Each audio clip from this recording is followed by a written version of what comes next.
गढ़कुंडार एक रहस्यमय किला है जो मध्य प्रदेश के निवाड़ी जिले के एक छोटे से गांव कुंडार में एक पहाड़ी की चोटी पर स्थित है।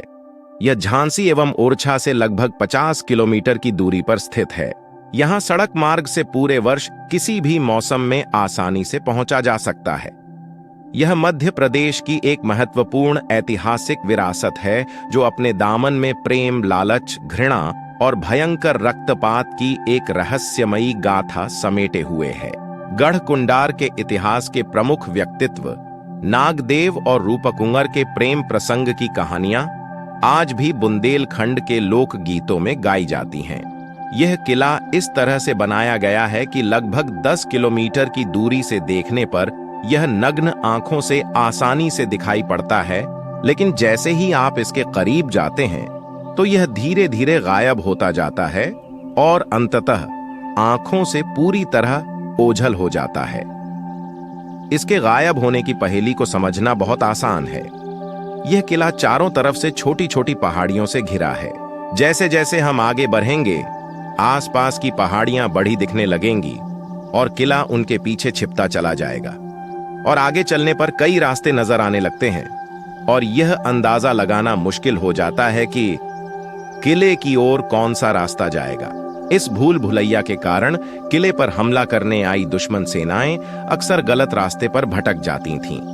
गढ़कुंडार के इस किले की गिनती भारत के एक रहस्यमय किले के रूप में होती है।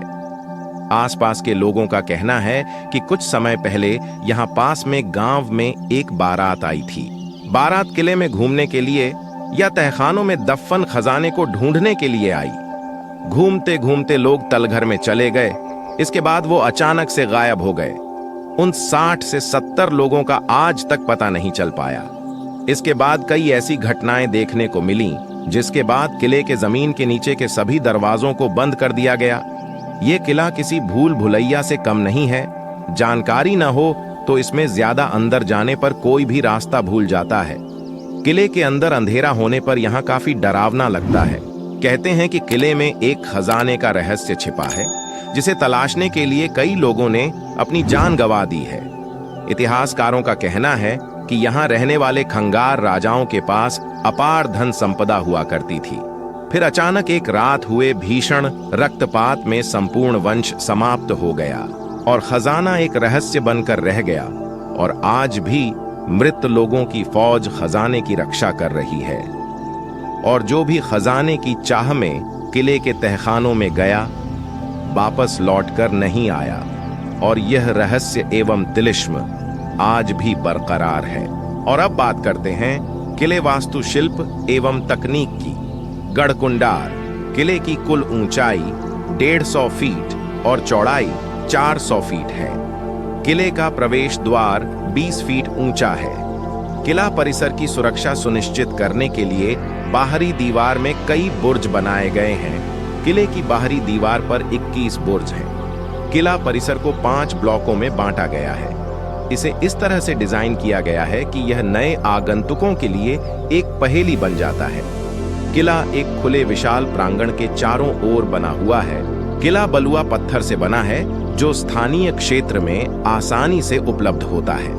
निर्माण सामग्री के रूप में ईंट, रेत, चूना पत्थर आदि का उपयोग किया गया है। इसे इस तरह से डिजाइन किया गया है कि अंदर के कमरों से लोग बाहरी लोगों को आसानी से देख सकते हैं, लेकिन बाहरी लोग अंदर के लोगों को नहीं देख सकते हैं। किले में कुछ चट्टानों और स्तंभों पर शिलालेख उत्कीर्ण हैं। गढ़कुंडार किले के अंदर प्रवेश करते ही बाईं ओर सैनिकों की एक छोटी सी बैरक है। यह दक्षिणी प्राचीर में है। यह स्तंभों पर खड़ा हुआ एक बहुमंजिला किला परिसर है। भवन के प्रत्येक तल में प्राकृतिक प्रकाश, जल आपूर्ति, खाद्यान्न भंडारण, शौचालय आदि पर विशेष ध्यान दिया गया है। 5 मंजिला दुर्ग की 3 मंजिलें जमीन के ऊपर हैं तो 2 जमीन के नीचे। निचले हिस्से की संरचना कुछ ऐसी है कि कोई बाहरी व्यक्ति इन 2 मंजिलों का रास्ता आसानी से नहीं ढूंढ सकता। सब रास्ते भूल भुलैया हैं और एक जगह से दूसरी जगह जाने के लिए 20 दरवाजे। पहली बार इस किले में जाने वाला व्यक्ति बिना किसी जानकार की मदद के किले के निचले तलों पर नहीं पहुंच सकता। गढ़कुंडार के बरहे बुजुर्ग अपने पुरखों से सुनी बातें बताते हैं कि किले के नीचे की मंजिलें खजाना छुपा कर रखने के लिए थीं। खजाने की खोज में कुछ लोगों ने अनेक बार चोरी छुपे नीचे उतरने की कोशिश की, लेकिन सिर्फ हादसों का शिकार हुए। यही वजह रही कि किले के साथ रहस्यमयी अफवाहें और कहानियां जुड़ती चली गईं। बढ़ते हादसों के चलते किले के वे भाग अब बंद कर दिए गए हैं और वहां जाने की मनाही है। ऊपरी मंजिलों की भव्यता अद्भुत है, जिसको निहारते आपकी आंखें नहीं थकेंगी। चारों तरफ विशाल प्राकृतिक सौंदर्य से सजा गढ़कुंडार, सेना के ठहरने के लिए किया गया चौंकाने वाला आधुनिक इंतजाम। पहाड़ी के ऊपर झील और गर्मियों के लिए इसी झील से किले के अंदर तैयार की गई बड़ी सी बावड़ी। मनोरंजन के लिए दुर्ग के बीचों बीच बरहे आकार का कार्यक्रम स्थल, जिसके चारों तरफ बने हैं कमरे। अब बात करते हैं इसके इतिहास की। चंदेल शासक यशोवर्मन ने 9वीं सदी में बुंदेलखंड विजय के उपलक्ष्य में इस दुर्ग का निर्माण करवाया था। कई पीढ़ियों तक यहाँ चंदेलों का शासन रहा, लेकिन सन 1182 में पृथ्वीराज चौहान ने चंदेल शासक परमर्दिदेव को हराकर चंदेलों की राजधानी महोबा पर अधिकार कर लिया और यह दुर्ग भी उनके कब्जे में आ गया। पृथ्वीराज चौहान अपने मित्र एवं सेनापति खेत सिंह खंगार को गढ़कुंडार का किलेदार नियुक्त कर दिल्ली लौट गए। 10 साल बाद सन 1192 में पृथ्वीराज जब मोहम्मद गौरी से युद्ध हार गए, तब किलेदार खेत सिंह खंगार ने स्वयं को गढ़कुंडार का राजा घोषित कर दिया। इस तरह 12वीं सदी के आखिरी दशक में शुरू हुआ खंगार वंश का गौरवशाली इतिहास। इस वंश की 5 पीढ़ियों ने गढ़कुंडार पर शासन किया। इस दौरान खंगार शासकों ने नई सामाजिक और धार्मिक प्रथाएं शुरू की, जो बुंदेलखंड के कई ग्रामीण और उपनगरीय क्षेत्रों में आज भी जिंदा हैं। कहा जाता है कि खंगार राजा नारी सम्मान को लेकर बेहद सजग थे। उनके द्वार में ही बेटी पूजन की शुरुआत हुई। यह प्रथा बुंदेलखंड के कई क्षेत्रों में तब से चली आ रही है।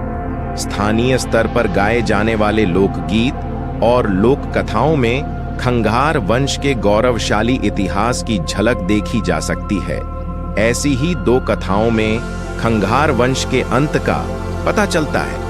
एक कथा के अनुसार सन 1347 में मोहम्मद बिन तुगलक ने गढ़कुंडार की राजकुमारी केशर दे को प्राप्त करने के लिए गढ़कुंडार पर आक्रमण किया। राजकुमारी के सौंदर्य और राजसी बुद्धिमत्ता के चर्चे दिल्ली तक पहुंच चुके थे। तुगलक हर हाल में राजकुमारी को प्राप्त करना चाहता था और अपनी इसी महत्वाकांक्षा के चलते उसने विशाल सेना और हथियारों के साथ बुंदेलखंड के लिए कूच किया। एक भीषण युद्ध में खंगार राजा मानसिंह परास्त हुए। पराजय और राजा मानसिंह के वीरगति को प्राप्त होने की खबर राजमहल में जैसे ही पहुंची, केसर दे ने महल की दासियों और राज्य की कई अन्य स्त्रियों के साथ अग्निकुंड में कूदकर जौहर कर लिया। केसर दे के बलिदान के लोकगीत इस क्षेत्र में आज भी गाए जाते हैं। वह विशाल कुंड आज भी किले के अंदर मौजूद है। तुगलक के बाद गढ़कुंडार बुंदेला शासकों के अधीन आ गया। वहीं दूसरी कथा की बात करें तो खंगार वंश के अंत के पीछे है एक अकल्पनीय विश्वासघात। इस कथा का विस्तृत वर्णन वृंदावन लाल वर्मा के ऐतिहासिक उपन्यास गढ़कुंडार में किया गया है। इस कथा के अनुसार पृथ्वीराज चौहान के पश्चात जब दिल्ली में मुस्लिम राज्य स्थापित हुआ और बुंदेला सरदार सोहन देव राज्य विहीन होकर जंगलों में भटक रहे थे, तब खंगार वंश के आखिरी राजा हुरमत सिंह ने सोहन देव को अपने राज्य में शरण दी। बदले में राजा ने अपने बेटे नागदेव की शादी सोहन देव की पुत्री हेमवती से करवाने का प्रस्ताव रखा।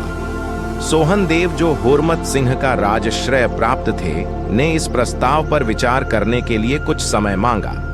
वास्तव में सोहन देव, जो बुंदेला वंश से संबंधित थे, खंगार राजवंश में अपनी पुत्री का विवाह करने के विरुद्ध थे, क्योंकि वह खंगार राजवंश को अपने से निम्न मानते थे। वहीं दूसरी ओर राजा हुरमत सिंह जो कि बुंदेलखंड के सबसे शक्तिशाली शासक थे, और स्वयं राजा खेत सिंह खंगार के वंशज थे, जो गुजरात के जूनागढ़ के क्षत्रिय कुल से संबंधित थे, और इस कारण राजा हुरमत सिंह बुंदेलों की जातिगत सोच को अनुचित मानते थे। कुछ समय बाद सोहन देव ने करैरा के राजा पुण्यपाल परमार के साथ मिलकर हुरमत सिंह के खिलाफ साजिश रची। उन्होंने राजा हुरमत से कहा कि राजकुमार नागदेव से अपनी बेटी की शादी इस शर्त पर कराने को तैयार हैं कि बारात में खंगार वंश का प्रत्येक सदस्य शामिल होगा और शादी खंगारों के रीति रिवाज से होगी। राजा हुरमत सिंह ने यह शर्त मान ली। बारात के स्वागत की जोर शोर से तैयारी हुई। सभी बारातियों को खूब मदिरापान कराया गया। मौका देखते ही नशे में मदहोश बारात पर सोहन देव की सेना ने हमला कर दिया। उस रात में भयंकर रक्तपात हुआ और पूरा खंगार वंश खत्म हो गया। आखिरी खंगार राजा के अंत के बाद सन 1288 में सोहन देव बुंदेला गढ़कुंडार के राजा बने और उनकी पुत्री हेमवती का विवाह करैरा के शासक पुण्यपाल परमार के साथ हुआ। लगभग 250 वर्ष तक बुंदेला शासकों ने गढ़कुंडार से संपूर्ण बुंदेलखंड पर शासन किया। सन 1531 में बुंदेला राजा रुद्र प्रताप सिंह ने अपनी राजधानी गढ़कुंडार से ओरछा स्थानांतरित की और गढ़कुंडार में किलेदार रख दिए गए। देश आजाद होने तक वहां बुंदेला शासकों के ही किलेदार रहे। अब बात करते हैं गढ़कुंडार के दर्शनीय स्थलों के बारे में। गढ़कुंडार किले के महत्वपूर्ण पर्यटक आकर्षण हैं मुरली मनोहर मंदिर, रानी का महल, अंधकूप, भंडार गृह, राजमहल, नरसिंह मंदिर, सिद्ध बाबा स्थान, रिसाला, दीवान ए आम, दीवान ए खास, घोड़े का अस्तबल, जेल हाउस, मोती सागर, रावसिया हाउस आदि। इसी तरह हम आसपास के पर्यटन स्थलों जैसे नीमा शहर के अवशेष, गढ़ी हंडिया किला आदि भी देख सकते हैं। यहाँ देवी गजानन माता एक महत्वपूर्ण मंदिर है। यहाँ मंदिर के नजदीक सिंह सागर तालाब है। किले के दक्षिण पश्चिम में शक्ति भैरव मंदिर हैं। किले के उत्तर पश्चिम में 3 मील की दूरी पर बेतवा नदी बहती है। प्रत्येक सोमवार एक स्थानीय बाजार का दिन होता है, जिस दिन स्थानीय लोग खरीदारी करने के लिए इकट्ठा होते हैं, जो उनके रीति रिवाजों, स्वादों आदि को समझने का एक अच्छा दिन है। गढ़कुंडार किले का दौरा साल के सभी मौसमों में किया जा सकता है। यह हर मौसम में आसानी से उपलब्ध रहता है। फिर भी यहां घूमने का सबसे अच्छा समय अक्टूबर से मार्च के बीच है, जो इस क्षेत्र का लोकप्रिय पर्यटन मौसम है। इस दौरान यात्रा करना अधिक सुविधाजनक होता है, इसलिए पर्यटक इस समय में गढ़कुंडार किला देखना पसंद करते हैं। अन्यथा सुविधानुसार कभी भी आ सकते हैं। किला कुंडार गांव के नजदीक स्थित है। किला परिसर के नजदीक रहने की कोई अच्छी सुविधा उपलब्ध नहीं है। या तो आप टीकमगढ़ में बजट होटल में रुक सकते हैं या फिर ओरछा के होटल में रुक सकते हैं और भ्रमण यात्रा के रूप में गढ़कुंडार किले की यात्रा कर सकते हैं। ओरछा में आपके पास सभी श्रेणी के होटल और लॉज होंगे, जहां पहुंचना आसान है और यह एक पर्यटन स्थल है। वैभव और समृद्धि की पराकाष्ठा एवं रक्तपात की चरम स्थिति देख चुका गढ़कुंडार आज सिर्फ सामरिक महत्व नहीं रखता। इसकी प्राचीन वास्तुकला एवं रहस्य आज भी आकर्षण का कारण बने हुए हैं। भले ही आज गढ़कुंडार सुनसान वीरान जान पड़ता हो, परंतु यह लगभग 350 वर्ष तक बुंदेलखंड की राजनीति का केंद्र बिंदु रहा और राजधानी के रूप में इसने अपार ख्याति अर्जित की। यह दुर्ग न सिर्फ अपने बेजोड़ शिल्प एवं वास्तुकला के लिए जाना जाता है, अपितु इसने चंदेल, खंगार और बुंदेलों के उत्थान और पतन को अपनी आंखों से देखा है। यह दुर्ग गवाह है उस वैभव, समृद्धि और संपन्नता का जिसकी ख्याति दिल्ली सल्तनत तक पहुंची। यह दुर्ग गवाह है उस भीषण रक्तपात का जिसकी चीखें आज भी इस दुर्ग में सुनाई देती हैं। यह दुर्ग गवाह है उस काली रात का, जिसकी परछाई निगल गई 60 से 70 लोगों की पूरी बारात को। यह दुर्ग गवाह है खजाने के उस तिलिस्म का, जिसे आज तक सुलझाया नहीं जा सका है और तहखानों में दफन है। सैकड़ों टन सोना, चांदी, हीरे और जवाहरात इस किले में दफन है। अनेक रहस्य, अनसुलझे तिलिस्म और अतृप्त प्यासी आत्माओं की चीख और दर्द भरी पुकार, जिसे सुनकर रूह कांप जाती है। गढ़ कुंडार का रहस्य आज भी एक चुनौती बना हुआ है पुरातत्वविदों एवं खोजकर्ताओं के लिए। मित्रों, यदि आपको गढ़ कुंडार के रहस्यमयी किले के बारे में हमारा यह वीडियो पसंद आया हो तो इसे लाइक, शेयर और कमेंट अवश्य करें। साथ ही ऐसे रोचक और ज्ञानवर्धक वीडियो देखने के लिए हमारे चैनल प्राचीन ज्ञान विज्ञान को सब्सक्राइब करना न भूलें।